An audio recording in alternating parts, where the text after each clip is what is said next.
we're in an ice age, but the glacial maximums, of which there have been 40 or more, have all occurred within the last 2.6 million years in the Pleistocene ice age.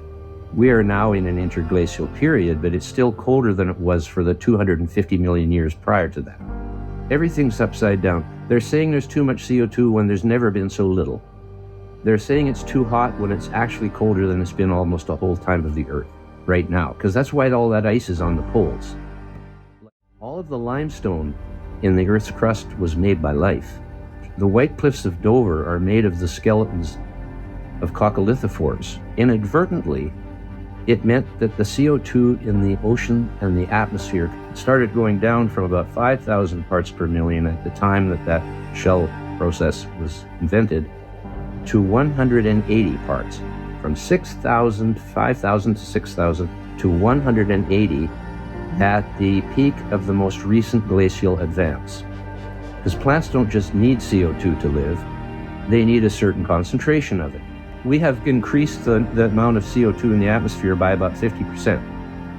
And this is one of the best things that has happened in the history of life. And humans did it inadvertently, just like the shellfish inadvertently caused the CO2 to decline so drastically over 500 million years. We have come back and saved life from a certain demise. No other species could do this, could find the fossil fuels, and we are also evil for doing this. I mean, whoa, we can be evil, but the thing is, this thing about the climate, it's the people who are calling us deniers who are actually the evil ones. 90% of Canadians are within 100 miles of the U.S. border for a good reason. The further north you go, the more inhospitable it becomes. We evolved at the equator, and if it weren't for fire, clothing, and shelter, we couldn't have moved out of Africa.